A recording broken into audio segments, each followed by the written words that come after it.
Hello दोस्तों, आज हम देखने जा रहे हैं हॉरर मूवी जिसका नाम है किलर बुक क्लब। और इस मूवी को एक्सप्लेन किया है हॉरर लैंड ने, और उनको भी सब्सक्राइब कर दो। चलो दोस्तों, तो अब मूवी देखते हैं। कहानी की शुरुआत होती है अलीशा नाम की एक लड़की से, जो कि अपने घर के लाइब्रेरी में पेट्रोल डाल रही थी।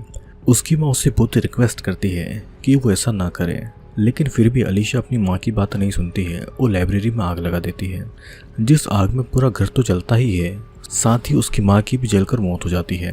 वहीं पर हम एक कंप्यूटर को देखते हैं जहाँ पर किसी का मैसेज आया हुआ था। उस मैसेज में लिखा था आज रात को उसकी मौत लिखी है। फिर कहानी 6 साल के बाद दिखाई जाती है, जहाँ पर हम लिटरेचर के कुछ स्टूडेंट को देखते हैं जो कि एक दूसरे के काफी अच्छे दोस्त थे और सभी छोटे मोटे राइटर थे। उन दोस्तों के नाम थे लीजा, सारा, इवा, वीरा, रायन, रॉन, सेबास और नैंडो। नैंडो लीजा का बॉयफ्रेंड भी था और सभी दोस्तों का एक बुक क्लब था जहाँ पर वे लोग अपने फ्यूचर के नॉवल के आइडिया को शेयर करते थे। क्लब में ऐसे ही एक मीटिंग के दौरान नैंडो और सेबास के बीच में एक बुक की स्टोरी को लेकर आर्गुमेंट होती है और गुस्से में नैंडो वहां से चला जाता है। जाने से पहले नैंडो लीजा से सेबास से दोस्ती तोड़ने को कहता है। वो नहीं चाहता था कि लीजा सेबास के साथ में किसी भी तरीके की फ्रेंडशिप रखे, लेकिन लीजा उसकी बात नहीं सुनती है और वो ऐसे ही किसी के झगड़े में अपने दोस्तों को नहीं छोड़ सकती। वैसे उसके लिए दोनों ही इम्पोर्टेंट थे। उसी रात लीजा सेबास के सामने अपनी फीलिंग शेयर करती है। पिछले 6 सालों में उसने एक बुक भी नहीं पढ़ी थी और ना ही वो कुछ लिख पा रही थी। वो अपने आप को एक राइटर नहीं मान पा रही थी। तब सेबास उसे प्रॉमिस करता है कि जब लीजा को कोई भी हेल्प चाहिए होगी वो हमेशा उसका साथ देगा। उस रात लीजा राइटिंग के लिए हेल्प मांगने के लिए अपने प्रोफेसर को एक ईमेल करती है, लेकिन वो उस ईमेल को सेंड नहीं करती है। तभी उसकी नज़र उसी बुक पर जाती है जिसका सेबास ने मेंशन किया था। वो बुक एक क्लाउन किलर के ऊपर थी जो मेंटली डिस्टर्ब था, जिसके बाद वो क्लाउन का आउटफिट पहनकर लोगों को ब्रूटली मारने लगा था। उस क्लाउन की स्टोरी पढ़कर लीजा इतना ज्यादा डर गई थी कि उसने अपना लैपटॉप तक बंद कर दिया था। अगले दिन प्रोफेसर उन सभी को उनकी ओरिजिनल स्टोरी लिखने की एडवाइस देता है। उनके मुताबिक एक राइटर तब तक राइटर नहीं बनता है जब तक वो अपनी खुद की स्टोरी नहीं लिखता है। और यहाँ पर लीजा सोच में पड़ जाती है, क्योंकि आज तक उसने जो भी स्टोरी लिखी थी वो कोई ओरिजिनल स्टोरी नहीं थी।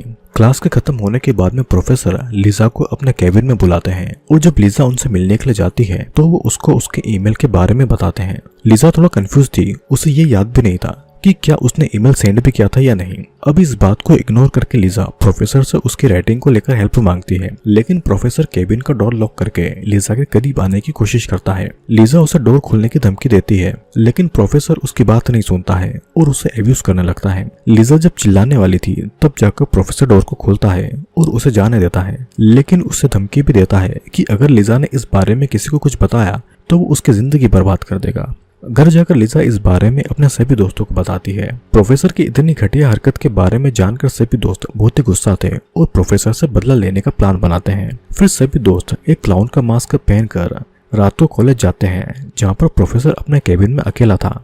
वहाँ पर वे लोग हथियार लेकर प्रोफेसर को डराने लगते हैं। उसी समय हम एक स्ट्रेंजर को भी क्लाउन मास्क पहने हुए वहाँ पर देखते हैं। प्रोफेसर को अकेला पाकर वो उसके सर में एक हैमर से मारता है। इसके बाद जख्मी हालत में प्रोफेसर स्टेयर के ऊपर भागता है जहाँ पर लीजा भी थी। उस समय प्रोफेसर इतना डरा हुआ था कि उसका बैलेंस बिगड़ जाता है और वो स्टेयर से नीचे गिर जाता है। वहाँ पर एक पोल था और वो पोल प्रोफेसर की बॉडी के आर पार हो जाता है, जिससे कि उसकी वहीं पर मौत हो जाती है। ये सब देखकर लीजा शॉक्ड थी। उसी समय वहाँ पर लीजा के बाकी के दोस्त भी आते हैं जो कि लीजा कोई प्रोफेसर का किलर मान रहे थे, लेकिन लीजा के मुताबिक वो किलर नहीं है। प्रोफेसर जब वहाँ पर आया था तो उसका सर पहले से बुरी तरीके से जख्मी था, मतलब कि किलर कोई और है।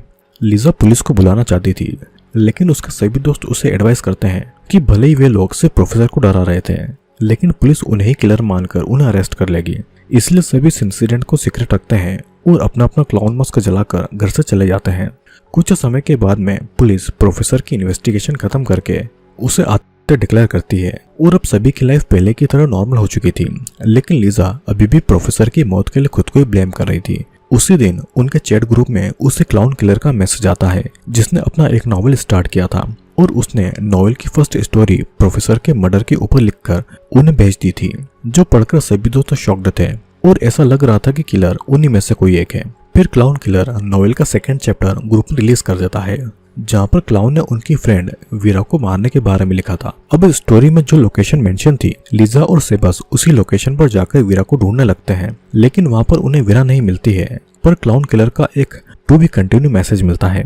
उसी रात को सभी फ्रेंड इस बारे में डिस्कस करने के लिए मिलते हैं। यहाँ पर सारा का कहना था कि किलर उनके कॉलेज का ही कोई इंसान होगा, इसीलिए उसे उनके बारे में इतना डिटेल में पता है और वो क्लाउन किलर उन्हें मार कर इस ओरिजिनल इंसिडेंट को अपनी स्टोरी बनाकर लिख रहा है। मतलब कि वो क्लाउन भी उन्हीं की तरह लिटरेचर का स्टूडेंट होगा और उससे हॉरर स्टोरीज में इंटरेस्ट होगा। उन्हें बस कॉलेज के रिकॉर्ड चेक करके उसे ढूंढना है, लेकिन बहुत ढूंढने के बाद भी उन्हें ऐसा कोई भी स्टूडेंट नहीं मिलता है जिससे हॉरर में इंटरेस्ट हो, तो शायद क्लाउन किलर उन्हीं में से कोई एक होगा। उसके बाद जब लिजा अकेले लाइब्रेरी में थी तो उसे क्लाउन का मैसेज आता है और उसी समय लिजा अपने सामने उस क्लाउन को नोटिस करती है। उसे देखकर लिजा भागने लगती है और वो क्लाउन हथियार लेकर उसके पीछे पड़ जाता है। उसी समय लिजा अपने बॉयफ्रेंड नैंडो से जाकर टकराती है और तभी बाकी के फ्रेंड भी वहां पर आ जाते हैं और अब वो क्लाउन वहां पर कहीं नहीं दिखाई दे रहा था। लिजा और बाकी के फ्रेंड्स नैंडो के ऊपर क्लाउन किलर होने का शक जाहिर करते हैं और फिर वे लोग वहां से नैंडो के क्लब जाते हैं ताकि वे लोग वहां पर जाकर अपना माइंड फ्रेश कर सके।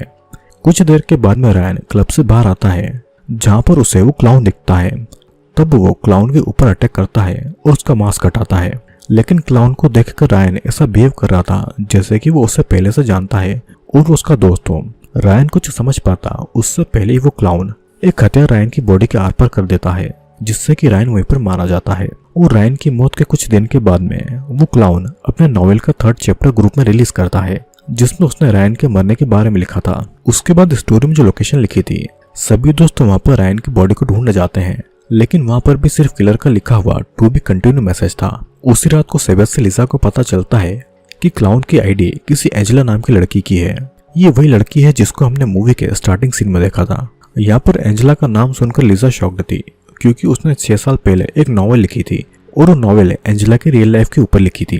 एंजेला की माँ स्टोरी बुक से बहुत ही ऑब्सेस्ड थी। वो बुक की स्टोरीज के हिसाब से एंजेला को एक्ट करने को फोर्स करती थी और जब एंजेला उसके लिए मना करती थी तो उसकी माँ उससे बहुत ही टॉर्चर करती थी। अपनी माँ के टॉर्चर से तंग आकर एक दिन एंजेला ने अपने पूरे घर में आग लगा दी थी। लिजा ने एंजेला के उसी केस के ऊपर अपनी नॉवेल लिखी थी जो बहुत ही पॉपुलर हुई थी और लिजा ने भी बहुत फेम कमाया था, लेकिन इस बात से एंजेला बहुत ही गुस्सा थी। वो नहीं चाहती थी कि उसकी लाइफ की ट्रेजेडी दूसरों के लिए एंटरटेनिंग स्टोरी बने। एक दिन तो उसने लिजा को कॉल करके धमकी भी दी थी और ये भी कहा था कि एक दिन वो भी लिजा की लाइफ को हेल्प बनाकर उसके ऊपर एक स्टोरी लिखेगी। इसीलिए अब लिजा को लगता है कि वो क्लाउन एंजेला ही होगी। लेकिन तभी सेबस लिजा को कुछ न्यूज आर्टिकल दिखाता है जिसके हिसाब से एंजेला भी उस आग में जलकर मारी गई थी। ये सब सुनकर लिजा रोने लगती है और खुद को इन सब के लिए ब्लेम करती है। तब सेबस उसके लिए अपनी फीलिंग एक्सप्रेस करता है और उसे प्रपोज करता है, जिसके बाद दोनों इंटीमेट होते हैं। दूसरी तरफ नैंडो अपने क्लब में अकेला था। तभी वहां पर क्लाउन किलर आता है जो उससे मारने के लिए हथियार लेकर उसके पीछे पड़ जाता है। तब जान बचाने के लिए नैंडो भागकर एक जगह पर छुप जाता है और जब क्लाउन किलर उसके पास में आता है तो मौका देखकर उसके ऊपर अटैक करता है। लेकिन जब वो क्लाउन किलर का मास्क हटाने की कोशिश करता है तो वो उसके ऊपर अटैक करके उसे बेहोश कर देता है। इधर इंटरनेट से लिजा को खबर मिलती है कि वो क्लाउन किलर अपनी नॉवेल को पब्लिकली पब्लिश करने वाला है और इसके लिए उसने एक पब्लिक मीटिंग ऑर्गेनाइज की थी जहां पर उसने लोगों को क्लाउन का मास्क पहनकर आने के लिए कहा था। इसीलिए अगले दिन सभी उसी पब्लिक मीटिंग में जाते हैं ताकि वहां पर वो उस क्लाउन को ढूंढ पाए। बट वहां पर बहुत से लोग क्लाउन बनकर आए थे तो इसलिए उनको कोई आइडिया नहीं मिल रहा था कि रियल क्लाउन किलर कौन है। तभी क्लाउन किलर उन्हें एक लाइव वीडियो भेजता है जहां पर उन्हीं की फुटेज थी, मतलब कि वो क्लाउन उनके ऊपर नजर रख रहा था। जिसके बाद सभी अलग अलग होकर उसी वीडियो को फॉलो करके किलर को ढूंढने लगते हैं। जिस दौरान इवा क्लाउन किलर के जाल में फंस जाती है। वो बहुत कोशिश करती है किलर से बचने के लिए, लेकिन उस एरिया का डोर लॉक हो गया था और वो बाहर नहीं निकल पा रही थी। जिसके बाद किलर एक हथियार उसकी बॉडी के आर पर घुसाकर उसे जान से मार देता है। तो वहीं पर उन्हें इवा की डेड बॉडी दिखी थी कि तभी उनका एक दोस्त रॉन जख्मी हालत में उनके पास आता है और उसकी वहीं पर मौत हो जाती है क्योंकि उस क्लाउन ने उसका गला काट दिया था। इन सब मर्डर के लिए बाकी दोस्त सारा के ऊपर शक करते हैं क्योंकि उसके हाथ में हथियार था। सारा उन्हें बहुत समझाती है कि वो किलर नहीं है, बट कोई भी उसकी बात नहीं सुनता है। इन सब के बीच में टेंशन में आकर लिजा बेहोश हो जाती है। जब उससे होश आता है तो वो अपने घर में थी और तभी उसे किलर का एक वीडियो मैसेज आता है जहां पर क्लाउन ने सेबस को किडनैप करके रखा था। फिर जब लिजा किलर के दिए हुए लोकेशन पर जाती है तो वहां पर उसे सारा जख्मी हालत में मिलती है और मरने से पहले वो बस यही कह रही थी कि वो क्लाउन किलर नहीं है। फिर थोड़ा यहाँ वहाँ ढूंढने पर लिजा को एक जगह से बस चेयर से बंधा हुआ मिलता है। तभी वहाँ पर उसका बॉयफ्रेंड नैंडो आता है, जो उसे कहता है कि क्लाउन किलर और कोई नहीं बल्कि सेबस है और उसी ने सभी को मारा है।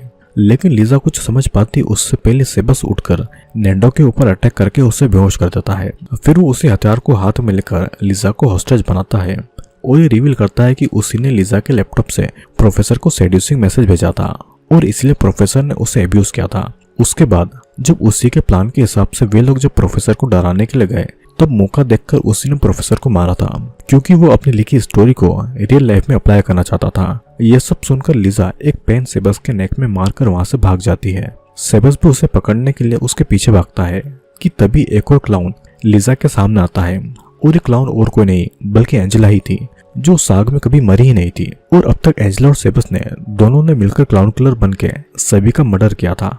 एंजेला को लिजा से बदला चाहिए था और सेब्स को अपनी स्टोरी को रियल लाइफ में अप्लाई करना था और इसीलिए दोनों ने मिलकर ये सब किया था।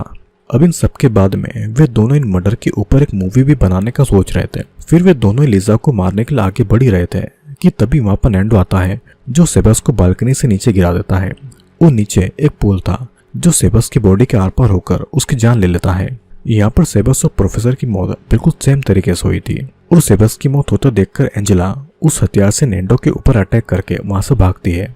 तब लिजा उसे पकड़ने के लिए उसके पीछे जाती है।